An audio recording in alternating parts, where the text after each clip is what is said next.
Okay. So, 50 and coping. We are in the middle of the 4th season. Somewhere. We're in the 4th season. And some of you know that Coffee and Coping is the charity that comes directly from doing this show. So, there's a brand new group that I am running with some help from some psychotherapists, friends of mine, which is all about addiction. I am a 15-year abstinent addict. Once an addict, always an addict. Remember that. That's important. Don't say ex-addict anymore, do I? No.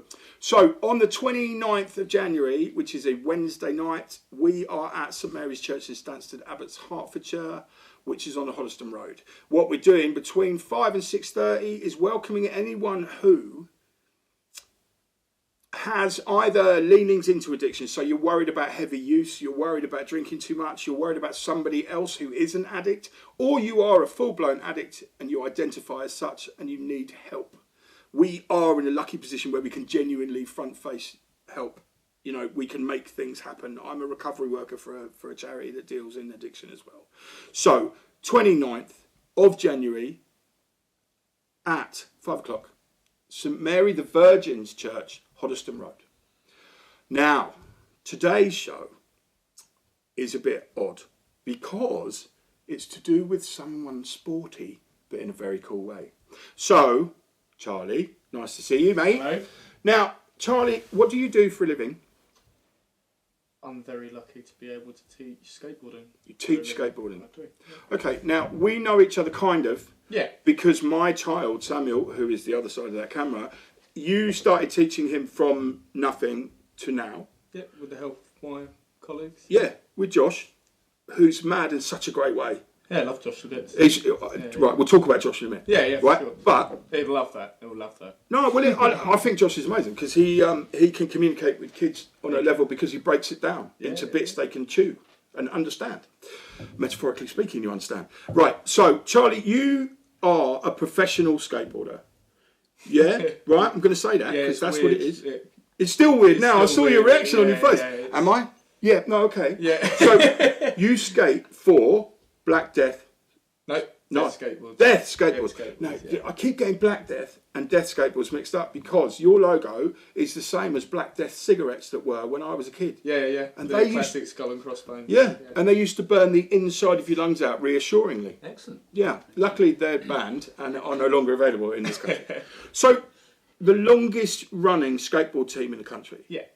Okay, Yeah. So started in '98. Who started it? Nick Zorlak. So Nick Zorlak. Zorlak's actually his nickname. His real name's Nick Orecchio. Okay. And the name Death is actually, everyone thinks it's quite macabre, but it's actually to do with the mainstream media proclaiming skateboarding as dead in the 1970s.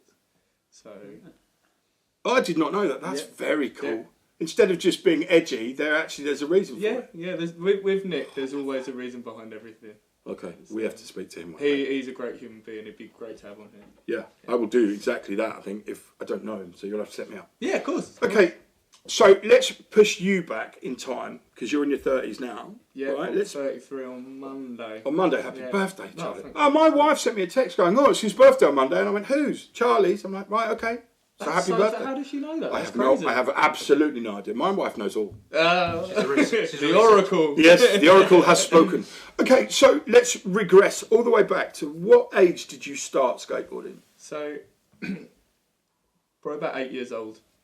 And I say skateboarding, it was normally just sort of probably playing on my arse on my skateboard, Right. going around my friend's local council estate, and that's where we kind of fell in love with it. Yeah? I didn't go to my first skate park until I was 10 years old, Okay. which was the Pioneer in St Albans. Right. So I went there on my 10th birthday after going to the dentist, finding out I needed fillings. Oh. Yeah, I know, sucked. That's crap on your my birthday, dad- isn't it? I know, yeah. Could they not have not arranged that I appointment for your birthday? I know. So Right. yeah, my dad, as a sort of way of apologising in his some sort of way, took me to get my first skateboard from the skate shop in St Albans, and then they told us about the Pioneer, and Right.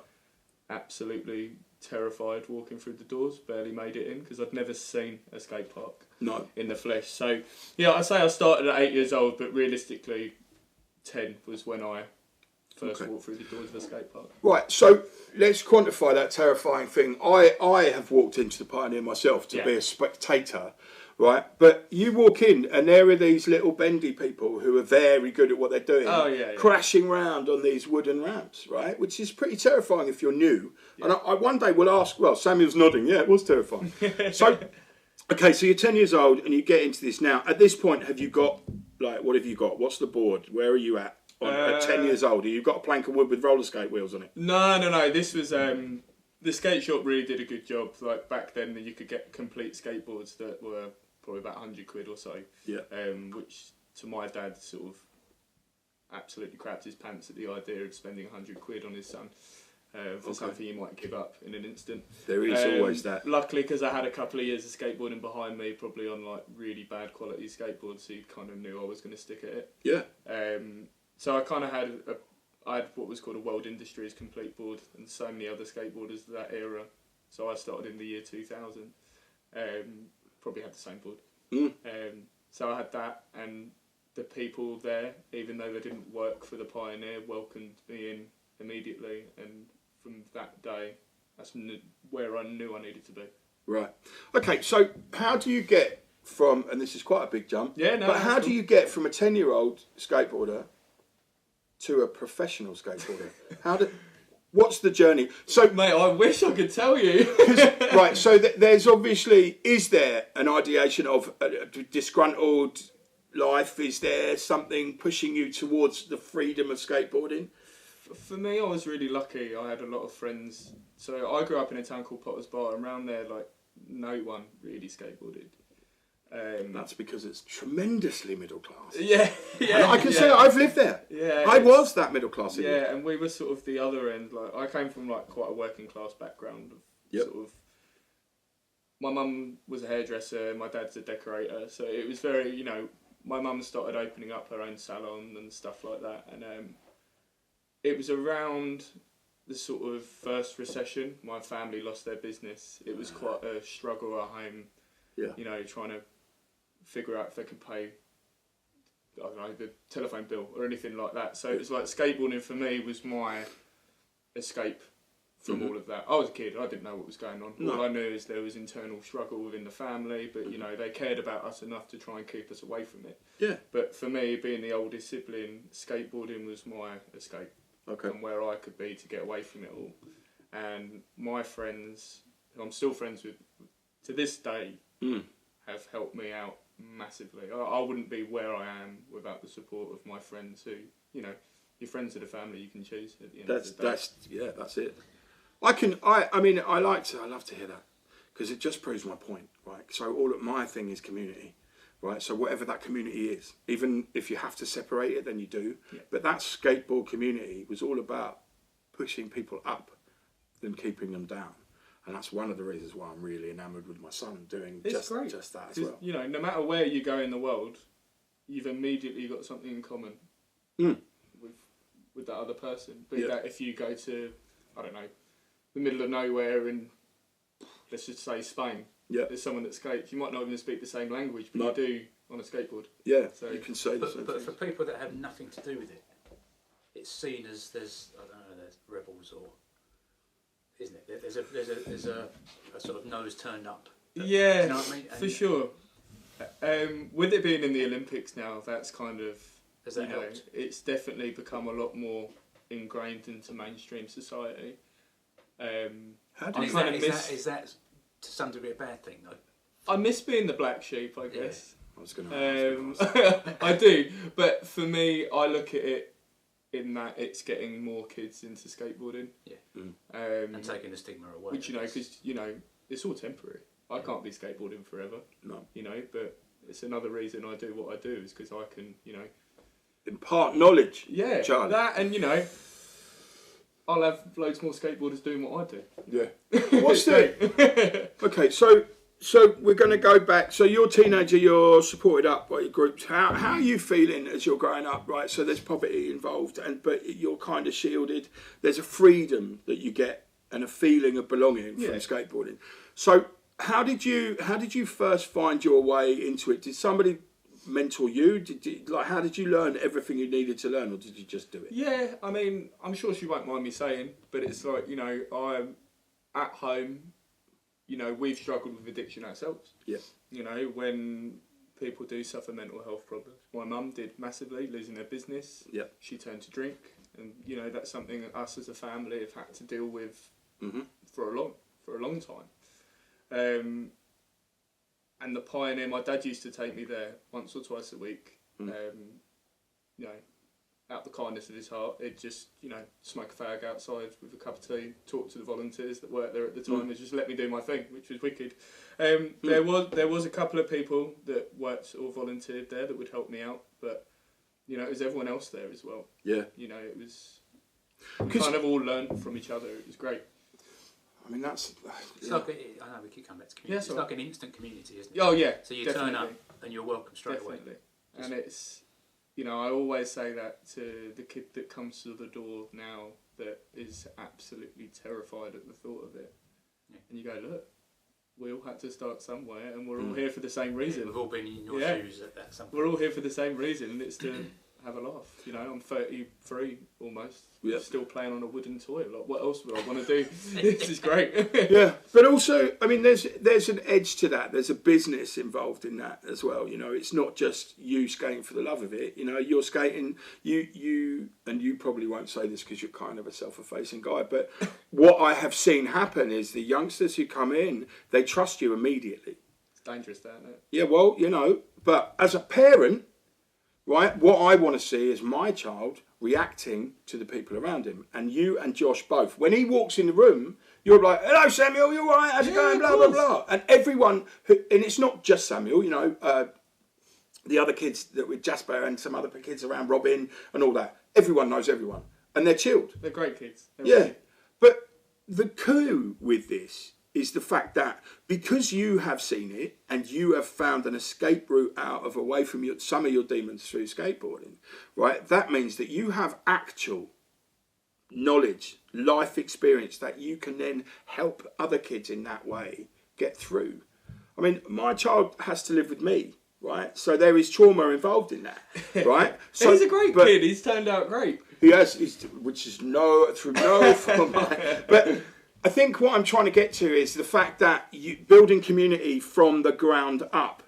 You know, kids are coming in, they're young. There was a little kid that they were like 6 on this board, and this kid had no fear, right? And I was watching this child, and he was with you, and at the Pioneer, and you just said to him, I said, "Oh, just do you want to drop down?"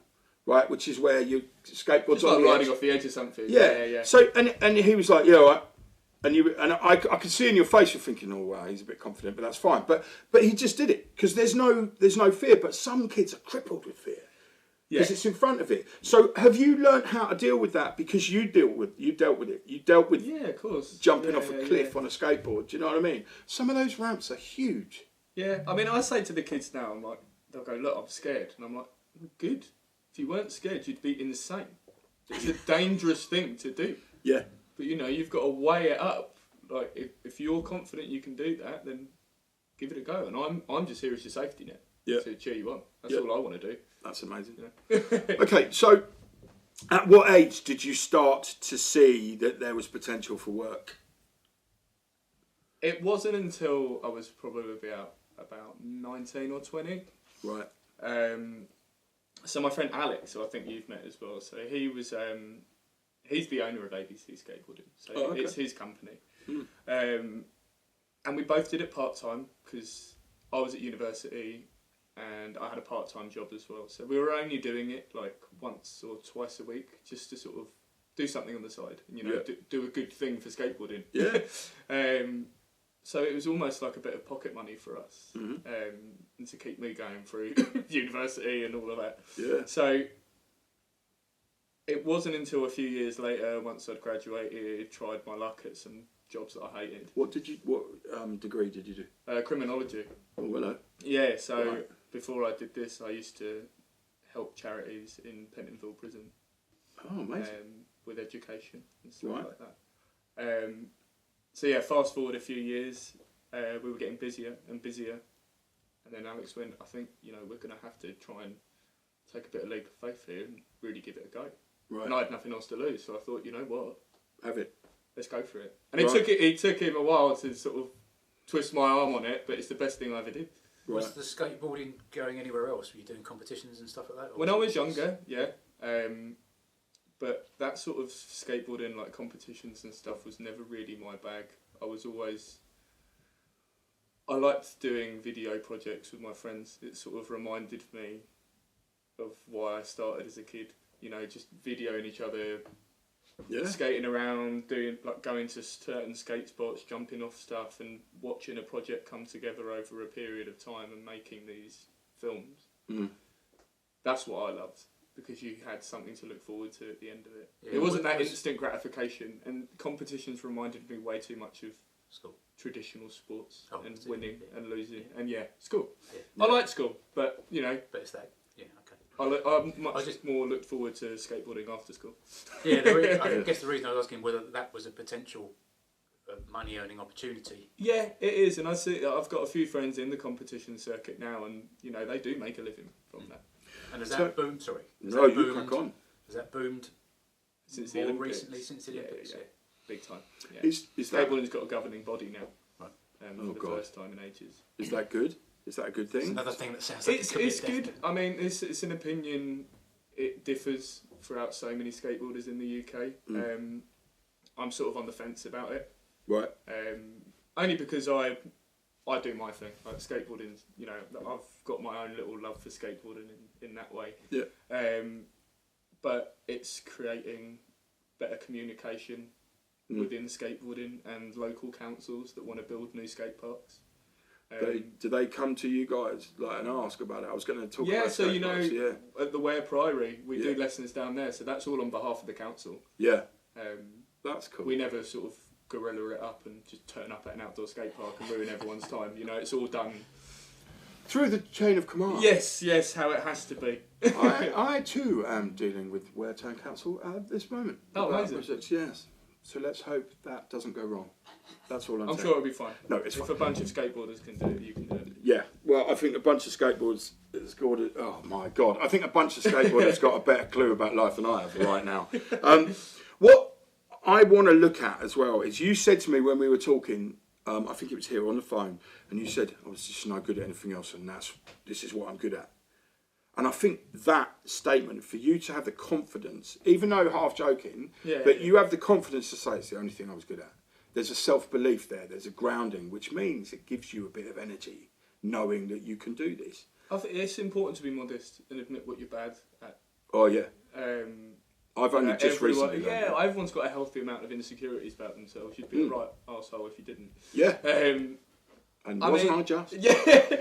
There's so many things I tried, and like even if I did get good at them, music was one thing. I love music, still do. I play drums, but nothing quite piqued my absolute interest in skateboarding. That's so good. That's so good. You know, I've always got an eagerness to learn as well. So skateboarding is never ending. It's infinite. Yeah. So, you know, I'm always learning every day.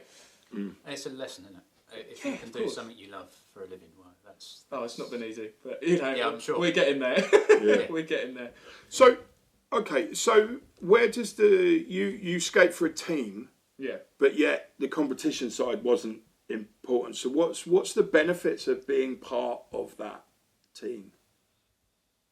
I mean, it sounds pretty cheesy, but you know, as much as we don't see each other as much, because you know we're all on arse ends of the UK, but we don't see each other that often much anymore. But it's a family when we're together. Nothing's changed. You know, so I'm pretty much the newer guy on the team. Some of these guys have been there for the whole 25 years. That's mad. What is it? 25 years? 98. 23 years. 23. So some of them have been there since the beginning. 26. 26. The producer says. Nick's going to kill me. Yeah, but, 26. You know, no, he won't. Listen, so the thing that is coming more and more apparent. Wow, my hands are dirty. Sorry, fixing cars. The thing that's becoming more apparent from talking to you is it's a family, it's a community, it's a way of coping. And the reason I brought you in is because I really wanted to investigate into how you coped with adversity through skateboarding, and you've already explained it. You know, your family were going through the ring. Yeah, right? back then it wasn't easy being a skateboarder. No. As much as it's, it's cool now. Everyone loves you when you're a skateboarder now. Yeah. When I was a kid, especially growing up in a town like Potter's Bar, which is very like class divided, you've got high end, you've got low end. Yeah. And on a number of occasions I was just beaten up for being a skateboarder. It wasn't cool then. No. I remember in Somerset when I was a kid, there were then these plastic banana boards and all that came out through school, and they literally had roller skates, shiny wheels, and some of these kids in the playground were amazing on these things, right? But the teacher would come out, put that away, that's no good. Yeah. And all I'm thinking is, because I've always been a rebel, I suppose, I've always been somebody who wants the excess. At least I've always been a fat kid too, so there ain't no way I'm getting on one of them boards, right? But I remember thinking, when I was younger, Jesus Christ, these guys are great. They've just got this passion to learn how to throw themselves off stuff on wheels. Right now, I was a musician like you. I was a touring musician, and I spiraled out of my face on drugs and fell off the edge of the world. Right, but that edginess, that feeling that I was not part of the norm, it drove me. Like, it was my passion. I do not fit into your mould because your mould sucks. That's my anger and my issue. I still, to this day, don't really fit in with all that. But now we're building communities. I'm seeing, actually, if I'd have just shut up for a minute, there was plenty of others like me around. And now you're saying to me that your edginess and your ability to skate put you involved with the right people. Yeah. And it's, it's criticism, isn't it? Like, it's all right to be criticised. Yeah. It's what you do with that criticism that makes a difference. There are some people in the world who get criticised and give up. There are some people in the world who get criticised and are fueled by it. Yeah. Right? Because you trust the person criticising you. And I'll tell you this now, this has only just started to happen to me. You couldn't criticise me. Oh, it's a journey, isn't it? It's a proper journey. Right, well, I'm 51. I used to take it to heart and just go, no, I don't want anything to do with it. But now it's a good learning curve. It is. Okay, so you sign up for Death Skateboards, right? What does that look like? What do you have to do? So, when I was at uni, I was kind of struggling for work. And Nick, who runs the company, just said, hey, do you want to, because he has a skateboard distribution business as well. And he said to me, like, hey, how about you come and help me out once or twice a week, pack some boxes. And so I did that with him. Yep. And we got skating together a little bit more off the back of that. Mm. And then weeks went by and I was putting postal labels on boxes. And there was one without a label on it. And I said, hey, Nick, what shop's this going to? And he went, oh, that's for you. Oh, genius. So it kind of happened organically. Like, there was about a year and a half where I didn't even know if I was on the team or not. Right. And then, so I sort of didn't know where I fitted. Right. So, 3 years has gone by, having my name on a board, which is still ridiculous, that I can't believe it. So I think I'm on now. Yeah, I think you're on the team now. Hey, listen, you've got a picture on the website, you're on that team. So he gave you a box, and that skateboard just had a board, like just the classic skull board and like a t-shirt or a hoodie or something. I can't remember now, it must have been like 8 years ago now maybe. And then it just sort of went from there. That's okay. So he's quite a clever guy, this guy. Oh, he's a great guy. I owe him a lot. Amazing. I want to talk to him for sure. The clever thing about that situation was, as well, I mean, he's obviously thought long and hard about that. It's not easy to put someone on a skate team. You've got, in the UK, we're definitely nowhere near as well funded as America. The skateboard industry is hard as it is, let alone in the UK. So, well, also, I mean, you in America, you have Tony Hawk that shows everyone how rich you can be by investing the right things and making the right videos. Yeah. And even the Olympians now, they're making a great living from skateboarding. Yeah. Well, sponsorship is a wonderful thing in there as well. Yeah. So, I mean, how does the skateboarding industry in this country look? The teams and all of that. How does that help? Good question. For someone like me, who this is talking from me personally. Like someone coming from a working class background that couldn't necessarily, who wants to skate all the time. I'm probably going through equipment a lot more than a lot of people. I wouldn't be able to afford a skateboard once a month. No. That's... But so once you proved your worth and your ability, and also, I have to say, he was testing you by you doing those boxes. I guess so. Like, Nick's got a really cool way of... I still don't know how he works. All I know is he's got his morals are in every right place possible. Well, it sounds like it, but it also sounds like to me, he waited all that time, and you're not complaining about putting things on boxes because you want to be there.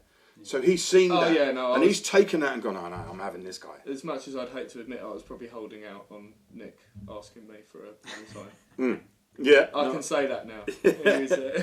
That's good. Okay, so, right, now let's move into what's happening now. Okay, so we've touched on the fact that you with a team of others. So who else is in your teaching team? So Josh? Yeah, so we've got Josh Hills. He's great. You've met him. Yeah. He's ADHD'd up to the eyeballs, which is great for the kids. Yeah.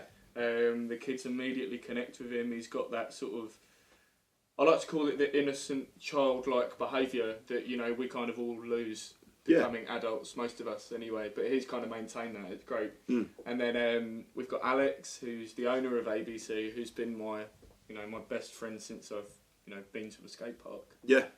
So we've known each other for almost 23 years now. That's amazing, the longevity involved in that scene. I mean, obviously, there are still musicians that I played with 30 years ago, right? I kind of know them. Yeah. Right? The ones that I played in the last bands with, so that was 20 years ago, 15 years ago, I still talk to them. I had to go, we're doing a big concert for the charity, Yeah. and I felt, because I've quit music, I've retired, I felt I needed to go and I felt I needed to go and ask permission from Rob whether I could do this gig thing, because he's like the grown up, but he's not. But so I realised what I was doing. I was like, look, I'm literally asking you for permission to do this gig, and he was like, what? And I'm like, I don't know why I'm here. I don't know what the fuck I'm doing, but are we doing this? He said, well, as long as it is your final gig and you don't turn into Ozzy Osbourne and do 15 end of era tours, then yeah, okay, we'll do it. But it's, that kind of thing. But having those people around you who you trust enough to guide you is huge. And guess what, kids? It's all about community. 100%. Right. So, Josh, we need to talk about Josh a little bit, right? Yeah. Now, looking at Josh, right, you the way you do things, you are kind, you are forceful in a way that inspires, right? And I've seen that because I've seen it. The kid sat over there and he's smiling at you. There's no negativity, do you know what I mean? Right, Josh as well has a different style. Josh goes to you, right, what are you doing? And in his head, I think he's going, why can't you do this? This is simple. So what he does is he breaks everything down into little ADHD things, which is fucking amazing. Pardon my language. Because what Samuel, and I saw it, Samuel didn't get it. He didn't get one move at the beginning. Samuel's now shaking his head looking angry, but listen, this goes well. And then Josh just said, look, if you break it down, move your body, move your hands, then move your board, and it bang, bang, bang, bang. Next thing, 2 minutes later, he had done the basics on it. Then you stepped in and you went, right, that's cool, but do this and push that. And then all of a sudden, he's come down a ramp, he's turned around on the other ramp and gone back up again. Remember that day. Yeah. I do remember that day. Now, he thinks I don't pay attention to this stuff, but I do, because it's important to know that he's all right. Yeah. Once I saw that, I was like, bang, you're coming here whenever you want. Right? Obviously, we're not all made of money, but, don't look at me like that. It's important for children to be nurtured in a way that they understand. Yeah, 100%. And I'm blown away by the abilities of these skateboard kids, i.e. you, that are always dismissed by a lot of people. Like they're just skateboarders. Fuck that. These people inspire children to be able to skateboard, or be able to cope in some way with the life they're going to have to live. Yeah, I owe skateboarding a lot. Quantify that. What do you owe skateboarding?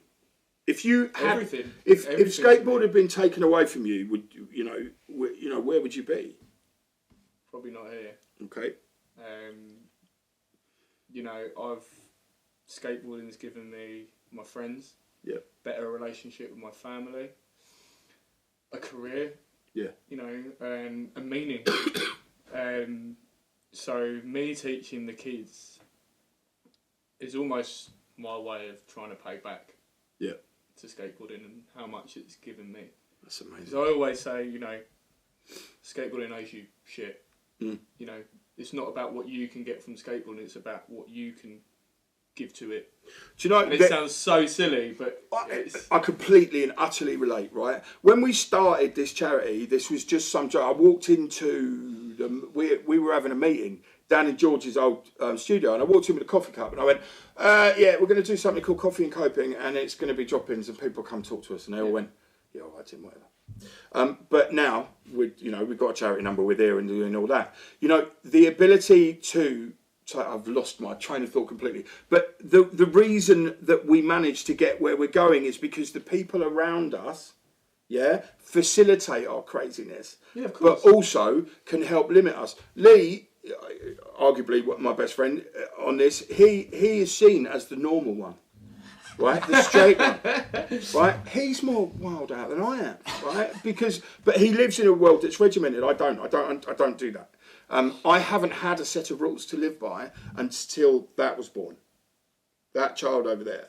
Well done, Samuel. Because when these children are born, it's no longer about you. Yeah. Nothing is about you, and that's really good lesson to learn. But then we have to hand them over to people like you, who society don't necessarily see as this, this inspirational forward movement. They see it. It'll make me blush. No, well, I think I wanted to get you on here because I knew that you have a story, and you have, but also to understand how much these kids rely on you to move them forward. And a roundabout way I rely on them as well. You know, people say to me now, like getting to that age, like, oh, Charlie, you're going to have kids. And I'm like, yeah, I've got about 300 of them. Yeah. One day I'm going to get them all to rob a bank for me. Yeah, that'll be good. Samuel will be good at that. Yeah. That'll be fine. We'll cover him. Yeah. Okay, so I want to look at. So the Pioneer, it's been there since you were a kid, then. Oh, longer. Right, because obviously it's been the ramps have been rebuilt a few times and all that, but it's on there. So who started that? So it used to be like the building itself has been there for God knows how long, but as a skate park, it's like late 70s. Right. And that was Rodney Clark, who was an older professional skateboarder from Hertfordshire. I've heard he's his retired name. now. Right. But he built the skate park at the charity. So it was a youth centre previously, but back then it was like movable ramps. Yeah. So it used to be on a 5-a-side football pitch, and they'd pack them away when football needs to happen, and then back out again when people want to start skating. And then over the years, it's just developed into what it is now through him and Andy Willis. So they kept it going for God knows how long. Yeah.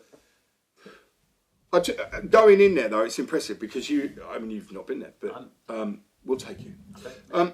Right, so you walk through the door, right, and you come in through a little bit, and there's a little hatch where usually you and Josh are standing there shouting everyone hello and doing all that, and then we do all the business bit, and then you go out, and the parents go up on top into this like gallery, and then you've got this warehouse hangar full of these obviously handcrafted with love skateboard ramps. Right? There's every ramp, every hump, every grind rail. See, I knew something.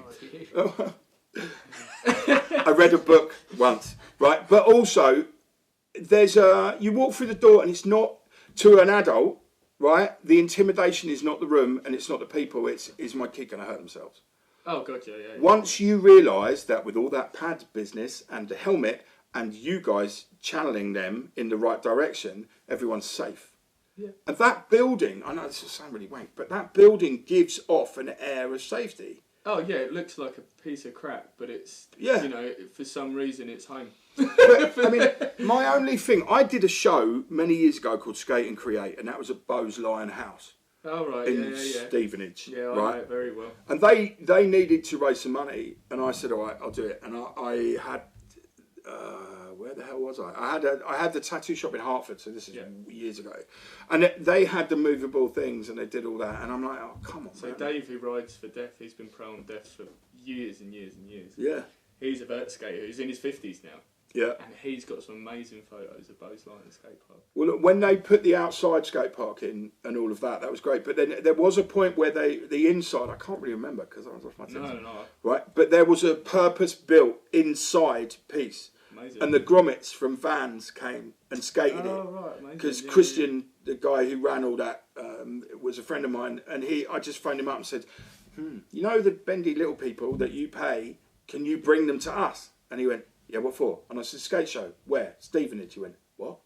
He's a Yank, so he doesn't know, But these kids, wow.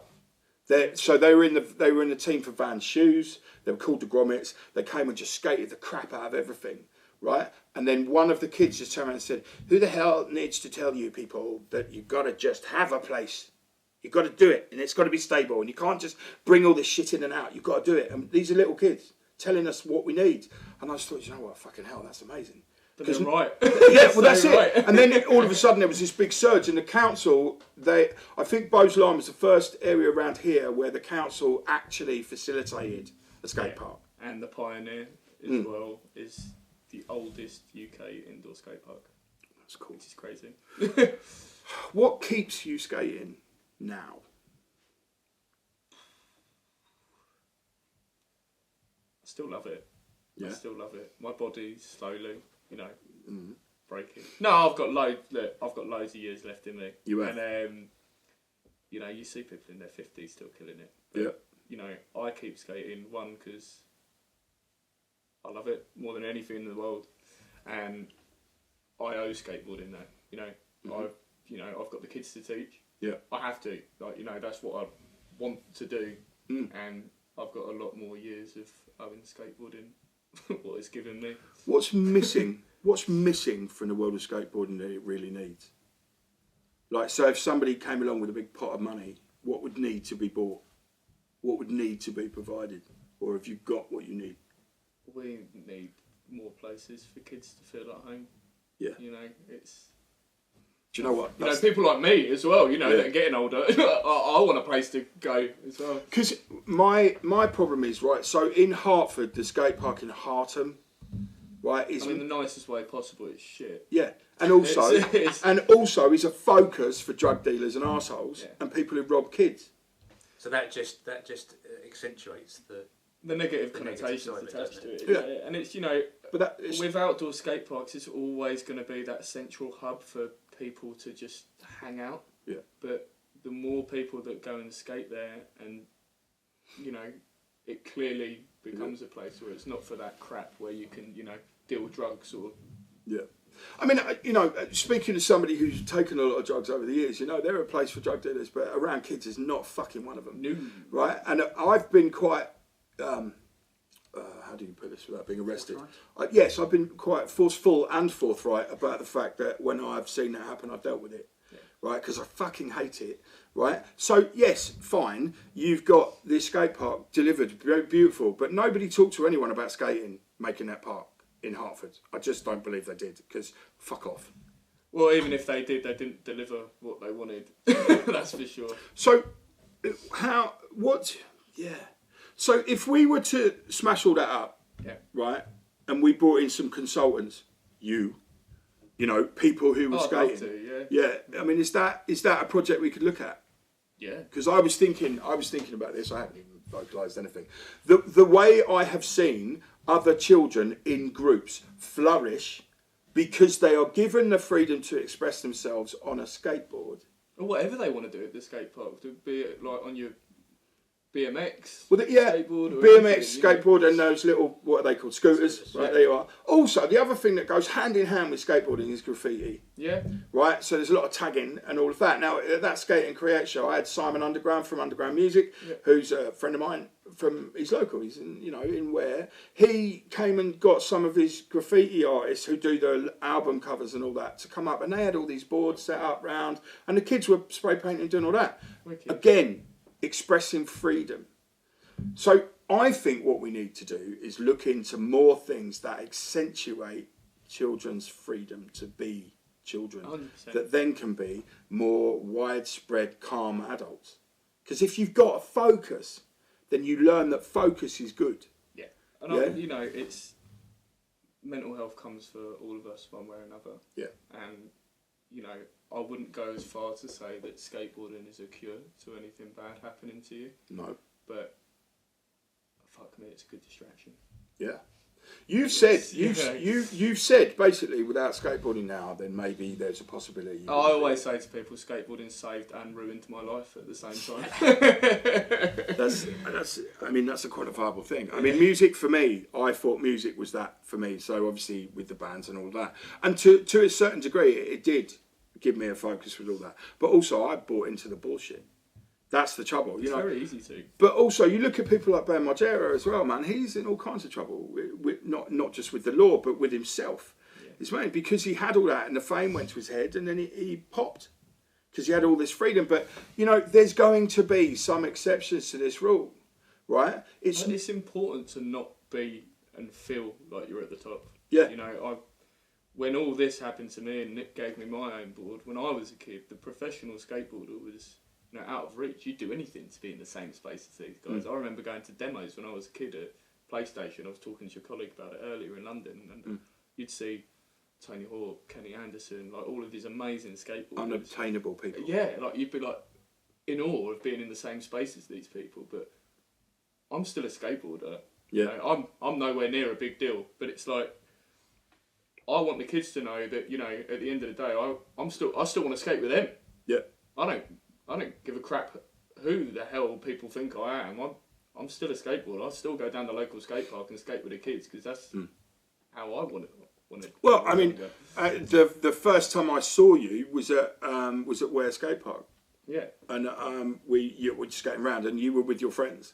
Yeah. Right, and it wasn't. There weren't the kids there. It was later on, and I was through Ware, and I didn't know you then. That was it. But I've suddenly clicked where I saw you first, and there was a right.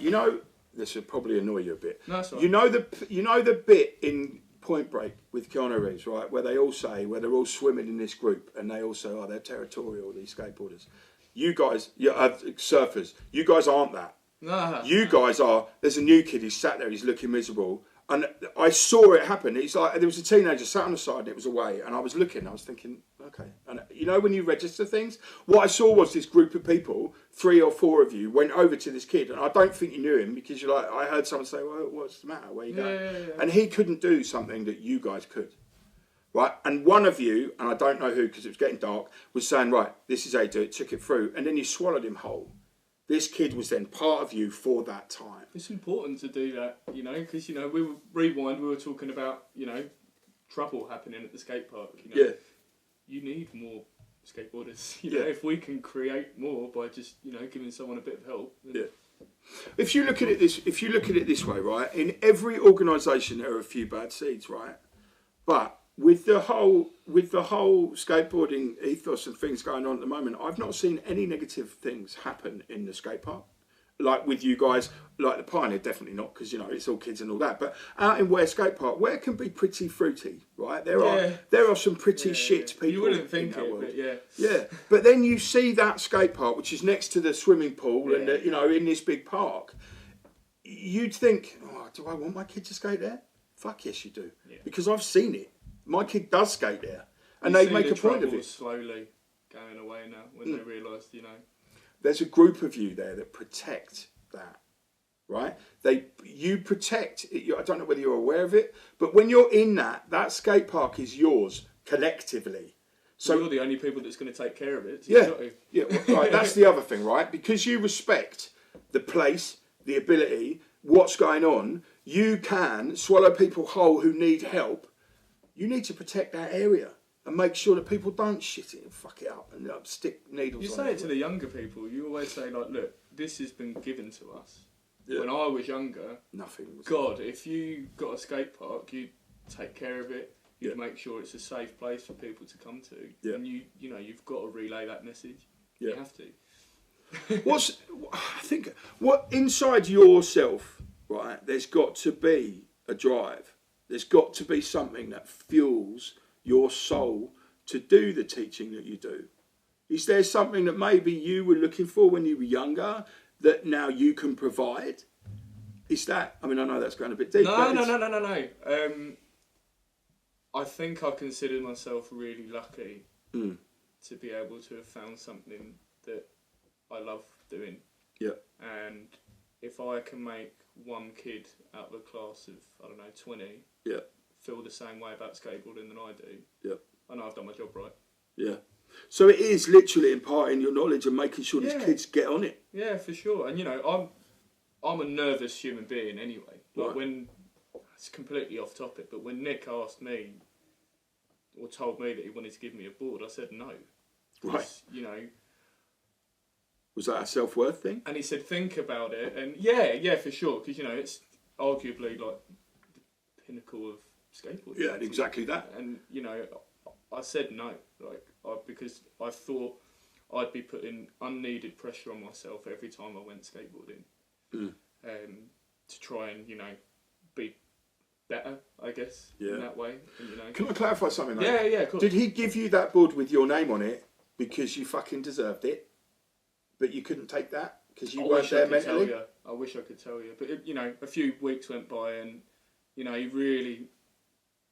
was like, I think you deserve it. If it was up to me, I probably never would have accepted it. Right. But he twisted my arm. Yeah. And here we are. Here we are talking on a podcast. Do you know what though? He saw what you didn't outwardly show. Yeah, and to me it's like, especially for the kids, it's like, even if I get my off days and I'm not skating really well, it's important for the kids to see that. Yeah. I am by far the best skateboarder in the world, by far. But that's what I want the kids to know. It is attainable if you really care that much. If you care enough and work at it. I think also there is the thing with kids today that there's a certain entitlement in the fact that I should be able to do this, why can't I? And then when they can't, they stop. Yeah. And it doesn't happen like that. My child is nodding. But he knows, right? And Samuel and I have had conversations about this, going, look, this takes years. To be good at anything, it takes years. But 25 years and I'm still crap. Yeah, but 25 years and you're still learning. Yeah, of course. Which is awesome. You never stop. Right, so for kids like Samuel, to hear that from you, because you're their pinnacle right now, whether you like it or not. Yeah, they look up to you. They see you as, God damn, look what you can do. Josh as well, right? I'm so sorry, kids, to anyone watching. Hopefully they're not watching because I've said a lot of bad words. Right, Josh was just skating. There was no thought involved in the skate process because he was going from one side of that place. Where's that? Was that in Hemel Hempstead? Where did we go for that Sunday? Hemel Hempstead. Pioneer on a Sunday. No, the other.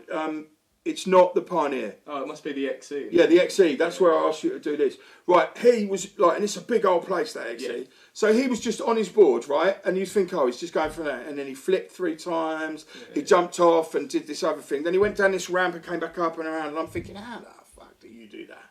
But he wasn't thinking about it. You don't. You switch off. Yeah? Yeah.